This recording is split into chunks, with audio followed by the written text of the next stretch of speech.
আজ আমি রাঁচি শহর কিভাবে অল্প সময় ঘোরা যায় তার গল্প বলবো। হাতে 2 রাত 3 দিন সময় নিয়ে খুব সুন্দর আয়েশ করে রাঁচি শহর ঘুরে আসতে পারেন। প্রথমে জানিয়ে রাখি কি কি দেখবেন এই সুন্দর সিটি অফ ওয়াটারফলস নামক শহরে। Dassam falls, Jonha falls, Sita falls, Hundru falls, Ranchi lake, কাঁকে ড্যাম, বেতলা সুদ dam, rock garden, Tagore hill এবং পত্রাতু ভ্যালি। রাঁচি ঝাড়খণ্ডের রাজধানী। কলকাতা থেকে 7-8 ঘন্টার ট্রেন জার্নি করলে খুব সহজে রাঁচি পৌঁছে যাওয়া যায়। রাঁচিকে বলা হয় সিটি অফ ওয়াটারফলস। কলকাতা থেকে যাওয়ার সবচেয়ে ভালো ট্রেন হলো ক্রিয়াযোগ এক্সপ্রেস। এটি প্রতিদিন হাওড়া থেকে রাত 9টা 30 মিনিটে ছেড়ে পরের দিন সকাল 5টা 20 মিনিটে রাঁচি পৌঁছে দেয়।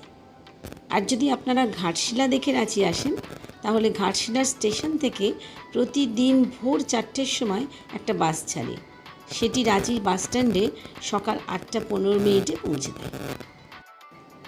আমরা আগে থেকে হোটেল এবং গাড়ি বুক করে রেখেছিলাম। হোটেলের নাম হোটেল রাজবংশ, রাঁচি কালী মন্দিরের কাছে। হোটেলের ফোন নাম্বার স্ক্রিনে পেয়ে যাবেন। এখানে নন এসি ডাবল বেডের ভাড়া মাত্র 750 টাকা, আর এসি 1000 টাকা থেকে শুরু। গাড়ির ড্রাইভারের নাম নাসিম, ফোন নাম্বার স্ক্রিনে দিয়ে দিলাম। উনি আমাদেরকে স্টেশন থেকে নিয়ে হোটেলে পৌঁছে দিয়ে নিচে অপেক্ষা করছিলেন। হোটেলে লাগেজ রেখে স্নান সেরে 1টা নাগাদ বের হয়ে দশম ফলস দেখতে গেলাম। দশম ফলস যাওয়ার রাস্তা খুব ভালো। এই ফলস না দেখলে সত্যিই খুব মিস করবেন।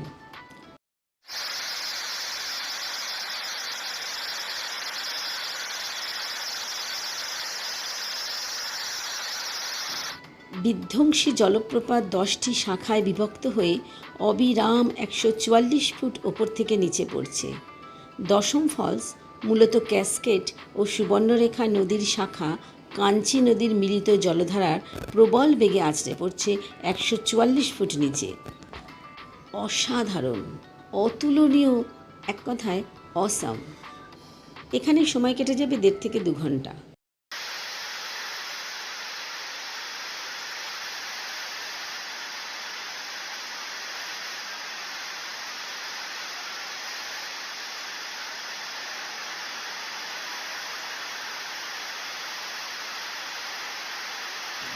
তারপর সন্ধ্যের মধ্যে হোটেলে ফিরে আসা।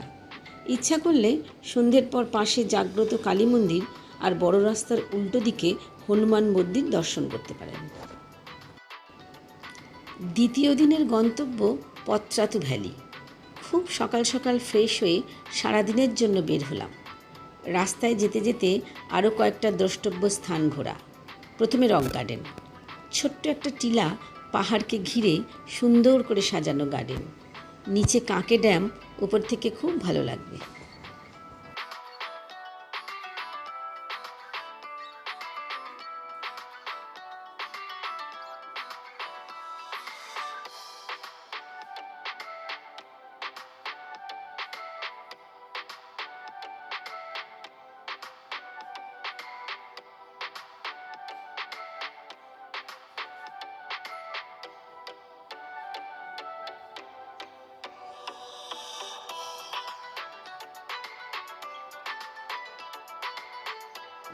পরের গন্তব্য হলো পত্রাতু ভ্যালি। রাঁচি থেকে 40 কিলোমিটার দূরে অবস্থিত। সবুজ পাহাড় আর জঙ্গলের মধ্যে দিয়ে আঁকাবাঁকা রাস্তা আপনাকে দার্জিলিংয়ের সিল্ক রুটের কথা মনে করিয়ে দেবে। এখানকার মূল আকর্ষণ হলো পত্রাতু লেক, যাকে কেন্দ্র করে এই হিল স্টেশনটি গড়ে উঠেছে। এখানকার মনোরম পরিবেশ, চারিদিকে সবুজ পাহাড়ের মাঝে সুন্দর লেক আপনাদের মন ভরিয়ে দেবেই। এই জায়গাকে ঝাড়খণ্ডের মানালি বলা হয়। লেকে বোটিংয়েরও খুব সুন্দর ব্যবস্থা আছে। স্পিড বোট এবং প্যাডেল বোট 2 ধরনের বোটিংয়েরই ব্যবস্থা আছে। থাকা খাওয়ার একাধিক রিসর্ট আছে, তবে দাম খুব বেশি। এখানে ঘন্টা 2-2.5 খুব ভালোভাবে কেটে যাবে।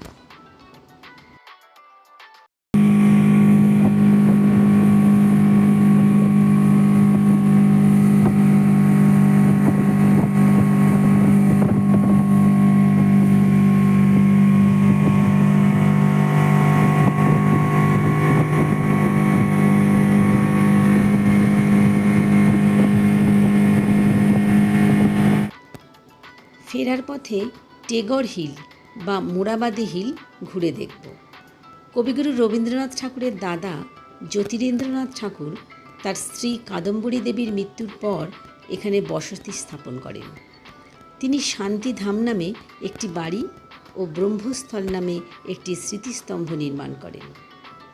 এই হিলের ওপর দিয়ে গোটা রাঁচি শহর দেখা যায়।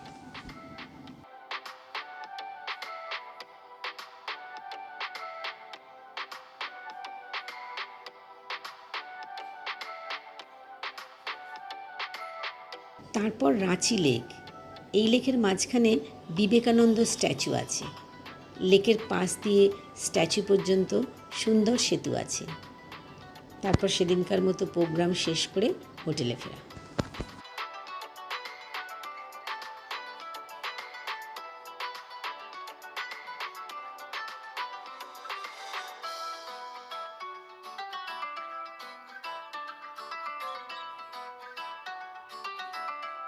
তৃতীয় দিন হোটেলে ব্রেকফাস্ট সেরে গন্তব্য জোনা ফলস। রাঁচি শহর থেকে 40 কিলোমিটার দূরে, যেতে মোটামুটি ঘণ্টাখানেক সময় লাগবে। যাওয়ার রাস্তা খুব ভালো, তবে প্রায় 700 সিঁড়ি বেয়ে নিচে নামতে হবে। মনে হবে যেন পাতালে প্রবেশ করছি। তারপর চমক, গৌতমবাড়ি নদী পাথরের প্রাচীর বেয়ে নিচে আছড়ে পড়ছে, সঙ্গে বিকট গর্জন। গুড়ি গুড়ি জলকণা সূর্যের 7 রং মেখে ফোয়ারার মতো লাফিয়ে উঠছে আনন্দে। ফলসের স্নিগ্ধ শীতল জল স্পর্শ করে উপরে ওঠার পালা।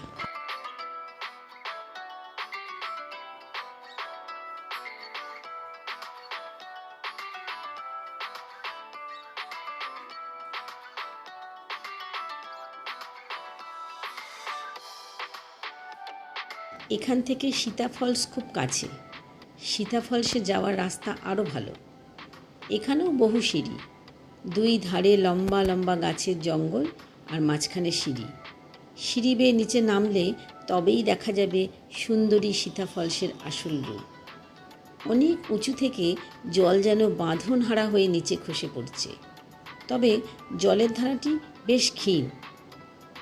আবার ধীরে ধীরে সিঁড়ি বেয়ে উপরে উঠে আসতে হবে। এবার যাচ্ছি হুড্রু ফলস দেখতে।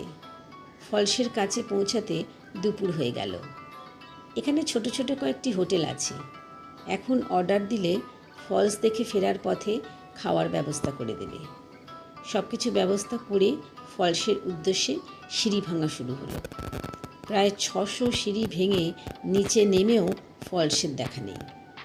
তারপর ছোট ছোট নুড়ি পাথরের ওপর দিয়ে বেশ খানিকটা হেঁটে যাওয়ার পর পরিস্ফুটিত হলো অপূর্ব সুন্দর হুড্রু ফল।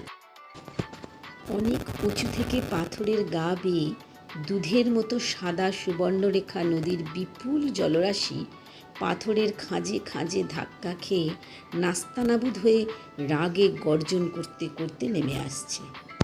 তবে তীব্র বেগে পতনের গর্জনের গরিমা আর আগের মতো নেই। বর্ষাকালে এটি ভয়ঙ্কর রূপ ধারণ করলেও শীতের মুখে এটি একটি পিকনিক স্পটে পরিণত হয়েছে। এখানে কিছুক্ষণ কাটিয়ে উপরে উঠে খেয়ে দিয়ে আর শরীর দিচ্ছিল না। সকাল থেকে সব মিলিয়ে প্রায় 2000 সিঁড়ি বেয়ে নামা ওঠার ফলে শরীর ছেড়ে দিচ্ছিল। এরপর বেতলা সুদ ড্যামে সূর্যাস্ত দেখে হোটেলে ফেরা। হোটেলে লাগেজ গুছিয়ে সেদিন রাত 10টা 15 মিনিটের ক্রিয়াযোগ এক্সপ্রেস ট্রেন রাঁচি স্টেশন থেকে ধরে পরের দিন সকাল 6টা 50 মিনিটে হাওড়া পৌঁছে যাওয়া যাবে। স্লিপার ক্লাসের ভাড়া 255 টাকা জনপ্রতি, আর এসি 3 টায়ারের ভাড়া 695 টাকা জনপ্রতি। এই হলো সব থেকে কম সময় খুব সুন্দরভাবে পুরো রাঁচি শহর ঘোরার গল্প। গল্পটি ভালো লাগলে লাইক, কমেন্টস এবং বন্ধুদের শেয়ার করুন। এরকম আরও গল্প শোনার জন্য চ্যানেলটি সাবস্ক্রাইব করে আমাদের উৎসাহিত করবেন প্লিজ।